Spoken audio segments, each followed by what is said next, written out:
자, 이번 시간부터는 행정법 강론에 대해서 우리가 살펴보도록 할 건데요.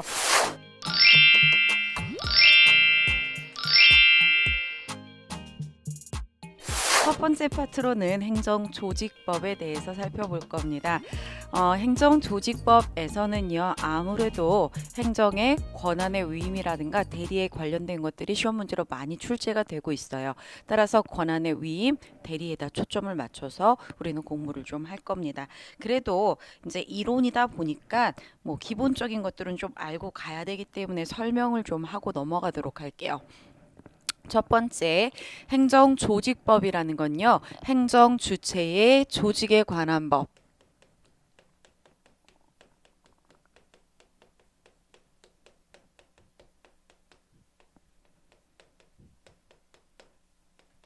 자, 우리가 행정법이라고 이야기하면 행정의 조직, 작용, 구제와 관련한 그러한 국내 공법을 가리켜서 행정조직법이라고 행정법이라고 이야기하는데요. 자, 여기서 이야기하는 행정법이란 행정 주체의 조직에 관한 법, 이를 가리켜서 행정조직법이라고 표현을 하는 겁니다. 실제로 행정조직법은 국가 행정조직법과 자치행정조직법 등으로 우리가 나눌 수가 있고요. 그 외에도 공무원법이라든가 이런 것들까지 넓게 포함하는 개념이다라고 보시면 되겠습니다. 자, 그러면 실제 우리 행정조직법이 추구하고 있는 기본 원리에 대해서 이야기를 해봐야 되겠죠. 첫 번째로 행정조직법에서는 행정조직에 대한 법정주의를 채택하고 있다라고 이야기합니다. 행정조직에 대해서는 법정주의를 채택하고 있다. 자, 왜 그러냐면 행정조직에 관한 사항은 법률로서 정해야 되는데요. 이유는 이러한 행정조직에 관한 사항들이 결국 국민들의 권익을 침해할 가능성들이 생기기 때문이라는 거죠. 그렇기 때문에 반드시 법률로서 정하도록 하고 있습니다. 자, 이 법률로서 정하도록 하고 있는 법정주의에 대한 근거들을 보자면 헌법 제96조와 정부조직법 제2조 1항을 이야기할 수 있는데요. 자, 헌법 제96조에서는 행정각부의 설치 조직과 직무 범위는 법률로서 정한다라고 되어 있어요. 또 정부조직법 제2조 1항에서는 중앙행정기관의 설치와 직무 범위는 법률로 정한다 이렇게 써 있죠.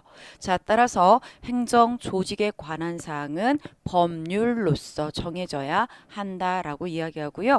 명령이라든가 규칙이라든가 이런 것들에 의해서 정해질 수는 없다라고 보시면 되겠습니다. 두 번째로 민주성의 원리라고 이야기를 하고 있어요. 자, 우리 행정조직법은 민주성의 원리를 채택하고 있다. 행정조직에 있어서 국민의 의사가 제대로 반영될 수 있는 구조를 이루어야 한다라는 뜻이 바로 민주성의 원리에 관한 이야기다라고 보시면 되겠죠. 주로 이러한 민주화 실현을 위해서 헌법은 대통령을 국민들에 의해서 직접 선출을 하도록 하고 있다라고 기억해 두시면 되겠습니다. 그 다음 세 번째로는 지방 분권주의를 추구하고 있는데요. 바로 우리는 지방자치제를 채택하고 있다라고 이야기하죠. 자, 따라서 지방자치단체가 주민의 복리라든가 또 그 재산을 관리하는 것, 또 법령의 범위 안에서 사무에 관한 사항들 이런 것들에 대해서 규정을 제정할 수 있도록 하고 있습니다. 그래서 지방 분권주의를 따르고 있다라고 보시면 돼요. 그 다음에 실제로 독임제를 원칙으로 하고 있다라고 이야기하는데요. 자, 독임제라는 것은 하나의 우두머리가 어떤 의사를 결정하고 표시하는 그러한 것을 이야기하는데 이렇게 독임제를 원칙으로 하고 있다라고 합니다. 바로 분명한 책임 소재를 분명히 하기 위해서 또 신속 통일적인 사무 처리를 하기 위해서 이렇게 독임제를 원칙으로 하고 있어요. 하지만 괄호에 보면 합의제를 가미하고 있다라고 하거든요.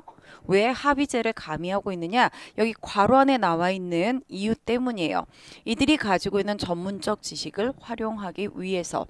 두 번째는 행정의 중립성, 독립성 이런 것들을 확보하기 위해서.